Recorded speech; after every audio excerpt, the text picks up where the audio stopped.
Now, it seems like every time I go to the grocery store, I experience some level of sticker shock. And bet you have as well. It is absolutely ridiculous. It is, and I would guess that many of you have felt that pinch at the register as well. Now, despite the price inflation in food, we still waste so much food today. According to a Gallup poll from November of 2023, the average American household wastes up to $1,500 per year.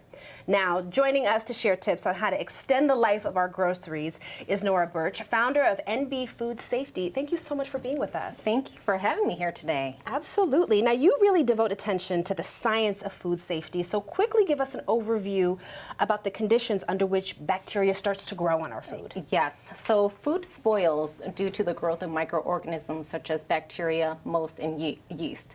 So in order to prevent those from growing, you have to consider 6 factors: food, acidity, time, temperature, oxygen, and moisture. Okay, so these are all things that we have to think about when we're trying to preserve our food. Yes. But let's start with produce, because it's often challenging to keep it from spoiling. How do you recommend we store these things? Yes, so a lot of times when people come home from the store, they just throw everything in the refrigerator, right? Guilty. Me too.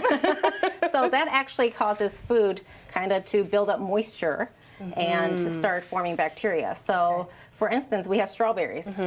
I usually like to recommend washing them right when you get home from the store. Spend a little time, wash it, so that way you can get rid of all the bacteria, mold, and any residues, maybe some pesticides that may be lingering. Lingering. So you say to use half a cup of vinegar. Is this half a cup? That's about a quarter cup. Quarter cup? Yes. So you Put want that in there. 1 part vinegar with 3 parts of water. Okay. And you're just gonna soak your strawberries in there for about 2 minutes. And then we're going to see how dirty these are at the end of the segment, I right? don't know if I want to see this. I know. I know. Yes, so that's gonna soak for about 2 minutes, and then Okay. after that, you know, we typically rinse it and then let it air dry. So you want it to air Okay. dry for, it takes about 1 hour for strawberries to air dry. The vinegar Okay. doesn't penetrate the strawberries at all? No, unless you're letting good it to soak know. for a long period of time. Gotcha. Okay, But, so yes. we don't need to do that. And air drying them, see, I wouldn't have thought of that. So you got to let them air dry before you put them in the Absolutely, fridge. because moisture basically breeds bacteria, Okay. right? So you want to have it as dry as possible like I need to before mix you these put it in a around. storage container. Okay, so let's move on to poultry and seafood. How should we handle those?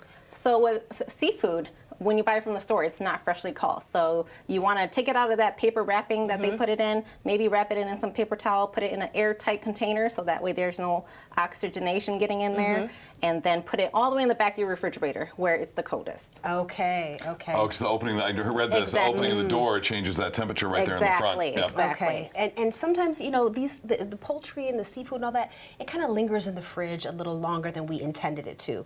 So you say put it way in the back to keep it as fresh as possible. Absolutely. With seafood, you want to eat it within 3 days. If you're not going to eat it, I would recommend freezing it. With poultry, they come in big packs. So I usually try to portion half of it if I'm not going to eat all of it, so that way it doesn't go bad.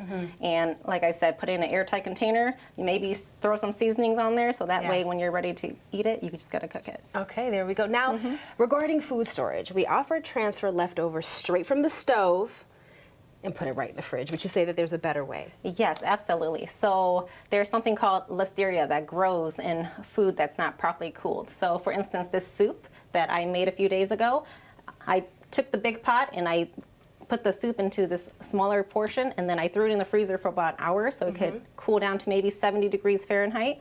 And then once it was 70 degrees, I put it in the refrigerator uncovered so that way it can cool all the way down to 40 degrees. Okay, all right. Now, lastly, let's discuss pantry items. Yes. The common question is to refrigerate or not to refrigerate. Let's address this question once and for all. Do the potatoes go in the fridge? No, they do not. So potatoes, you actually want to keep those in a dark, dry, cold environment. So a pantry is a great spot for it. You can store it in a basket like this with a towel over it so it's not exposed to any sunlight.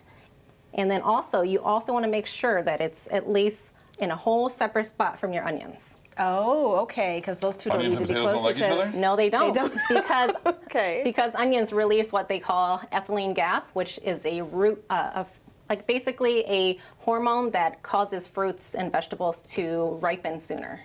Okay, I had no idea. I didn't know that. I did not know that. Okay. No, this is brilliant. And then, of course, after you wash all your fruits and veggies, they should be stored like that, nice and dry with a paper towel. Yeah, so I put a paper towel in there just to absorb any moisture that forms during refrigeration. And these are like the cleanest strawberries I've ever seen because there's barely any dirt at the bottom of these. You'd be surprised Really? when you take it out, you see so much dirt on the bottom. Okay. Yes. These are amazing tips. And of course, we all want to save more money when it comes to our groceries. Yes, So how absolutely. can people learn more about your services and follow you on social media? They can email me at nbfoodsafety@gmail.com or follow me on Instagram, nbfoodsafety. Yeah. That's where we met, Instagram. Yes. Okay, well, Nora, thank you so much for helping us. Thank you for having me. Great Save tips. more, great, right? Save more of our hard-earned money. It means so much. Thank you again. Thank It's you. awesome.